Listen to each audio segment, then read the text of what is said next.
But first, a break-in becomes a murder investigation when officers discover a badly beaten body.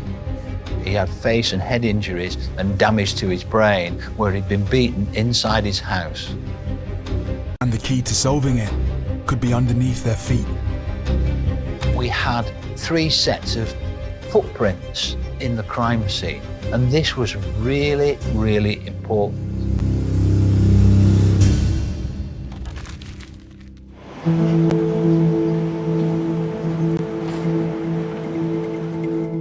Andy Tattersall spent 40 years in the police force, eventually reaching the rank of detective superintendent. He's dealt with over 400 murder cases, and for him, good detective work is all about being thorough.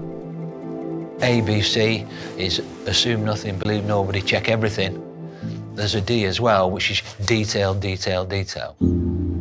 It's a cold February day in Manchester, on a housing estate in Miles Platting, half a mile from the city centre. 2 men have called round on a neighbour. When they got there, they found that the door was open. They very carefully looked inside.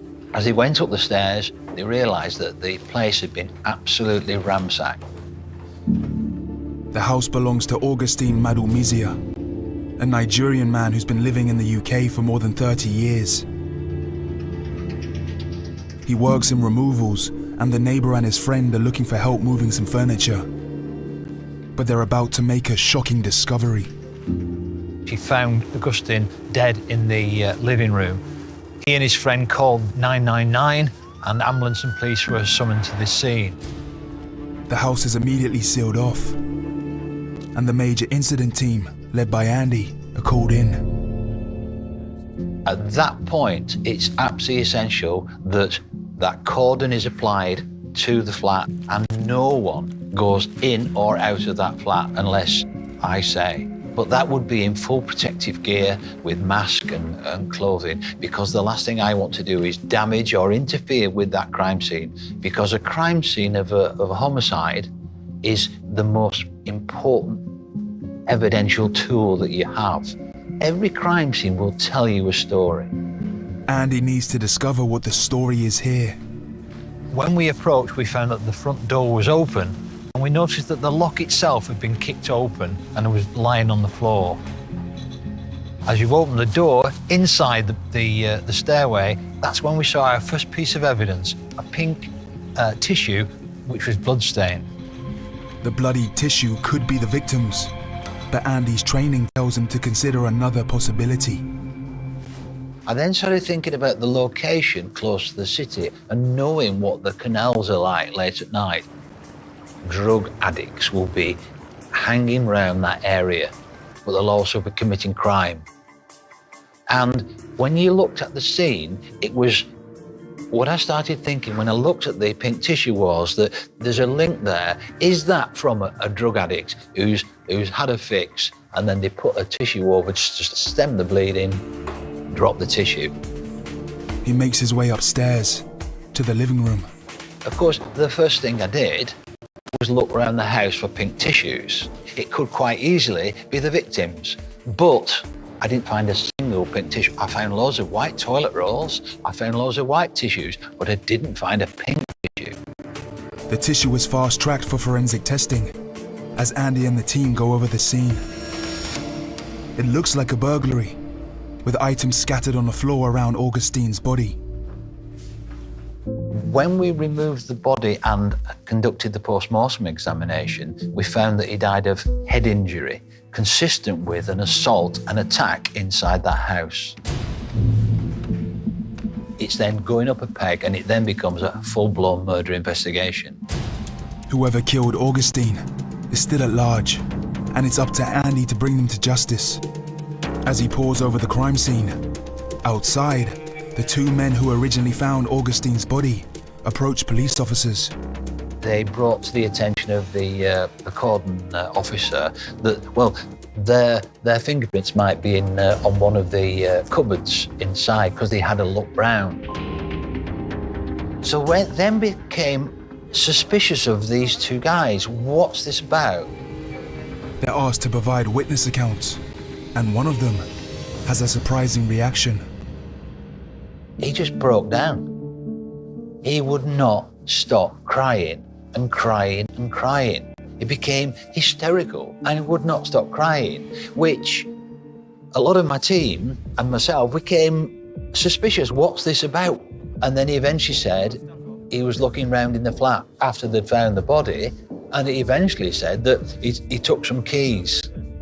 So we've got this man who's a witness, and then he changes from being a witness to, well, he's stolen something. But does that mean he's a killer? And as detectives question him, there's a discovery in the flat. We were finding 3 sets of Nike training shoe footprints in the various rooms, the kitchen, the bedroom, and the lounge area. And the lounge area is where poor Augustine was fatally killed. Of the 3 sets of footprints found, none are Augustine's. One of the sets of trainers were very small. They were size 6. And they were the ones round the body. Now, I think the average size of a foot in the UK is either 8 to 9. How do I account for the 3 sets of Nike, and in particular, the size 6? But are any a match for the neighbours, who've already admitted to being in the flat? Andy sends officers to investigate. And what started as a simple break-in is fast becoming a complex case.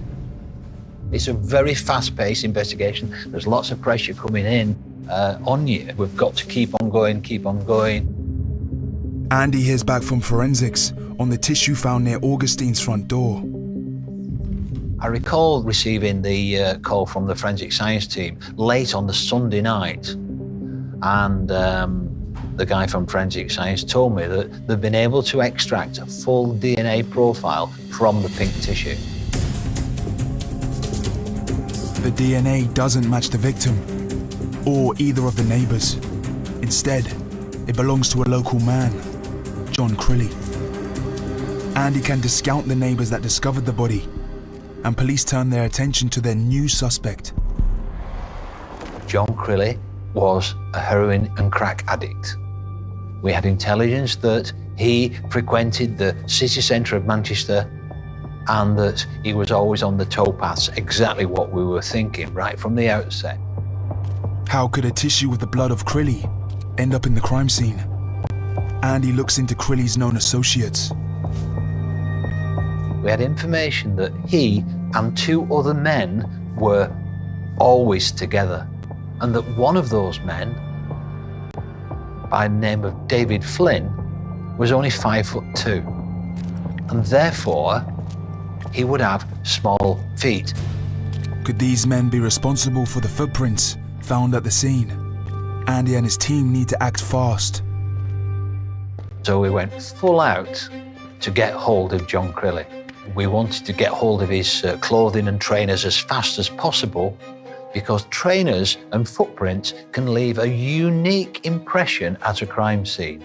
Not just the make of trainer, but the actual trainer itself with cuts and in the tread can leave a unique, like a fingerprint, a unique piece of evidence for us. Andy knows that Crilly is a creature of habit and is found in the city centre most days. So we pieced that together, we targeted those areas, and we found him. And lo and behold, he was wearing Nike trainers. But Andy's celebrations are short-lived. Things don't always run that simple, do they? Because we send John Crilly's trainers off, and they're not a match to any of the 3 sets of trainers in that house. Andy's frustrated and left hunting for answers. Will he be able to find the trainers and catch the killers? It was a setback. How can we have such a great breakthrough on the DNA, but we've fallen down on the trainers?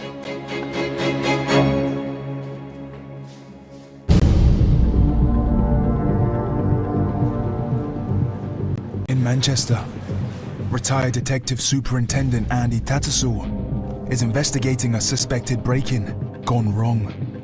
A man has been brutally murdered in his own home. Who killed him remains a mystery, but Andy thinks evidence from the crime scene could hold a crucial clue. We had 3 sets of footprints in the crime scene, one of which was only size 6, and they featured around the actual body itself. Over a week has passed since the murder, and Andy is more determined than ever to get justice for the victim. Augustine had a family, that he had 5 children. One of his children was a serving police officer. And we have to speak with his family and reassure his family that we're going to do everything possible and make sure that we do our job.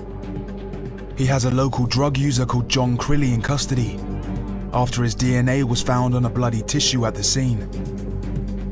But the trainers he was wearing when he was arrested don't match the imprints found at the flat.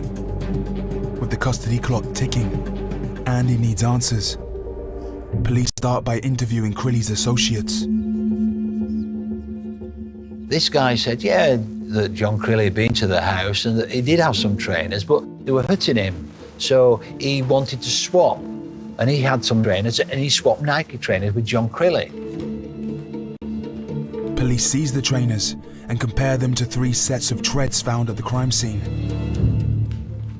And sure enough, they came back with the exact match to trainers that had been in the rooms, the 3 rooms, but also there were very small traces of blood, the victim's blood. Augustine Madamesi's blood was on the trainers as well.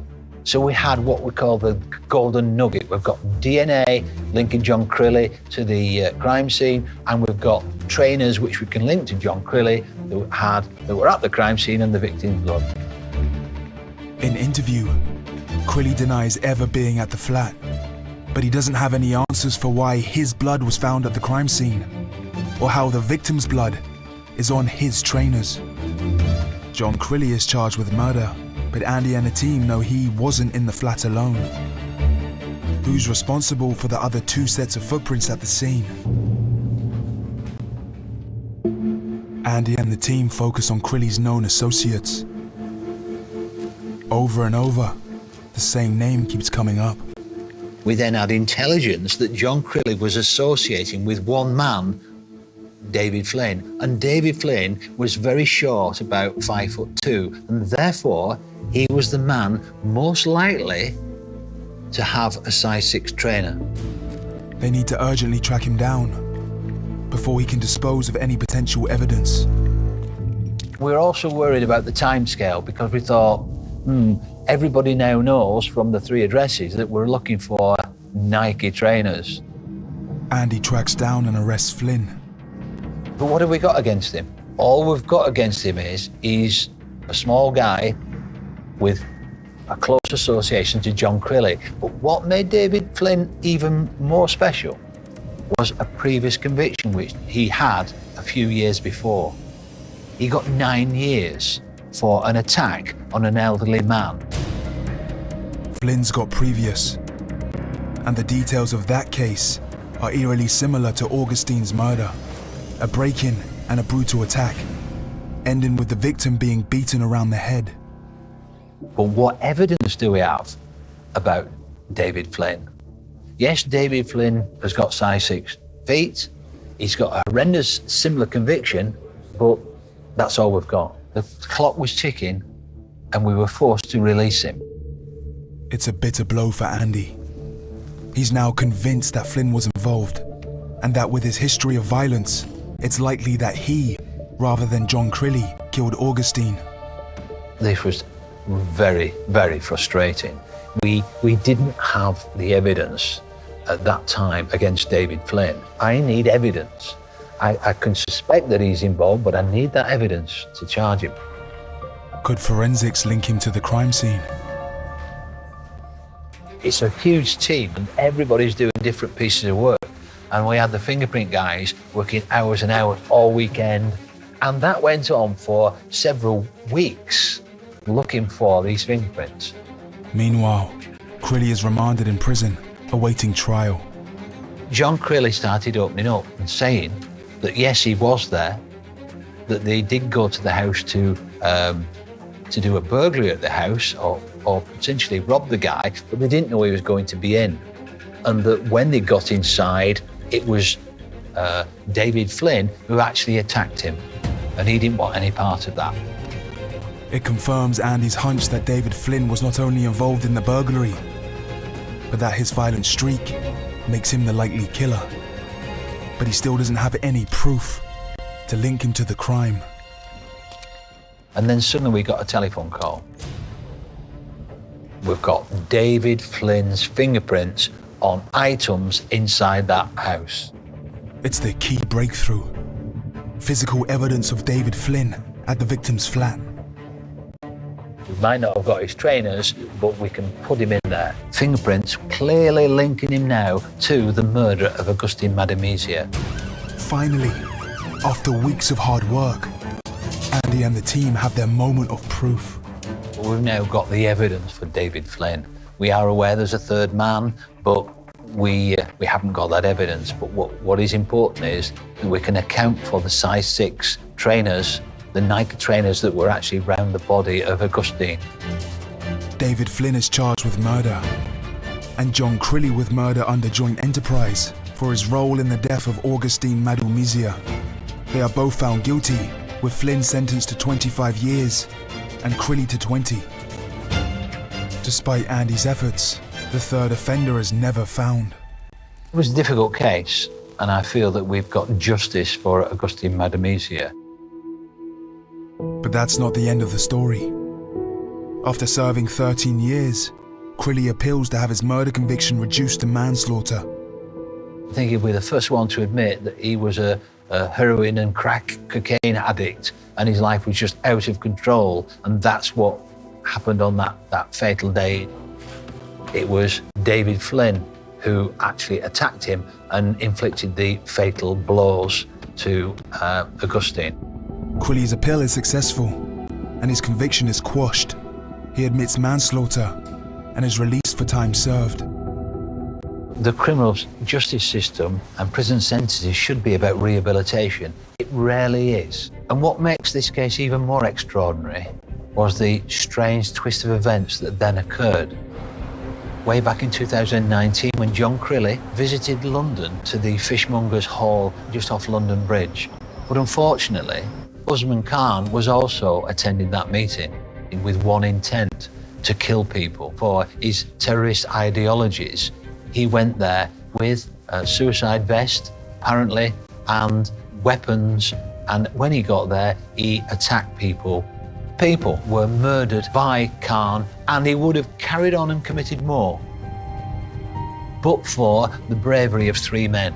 And one of those men was John Crilly. So we've got a lot to thank John Crilly for, because he was a hero and he potentially did save lives that fatal day.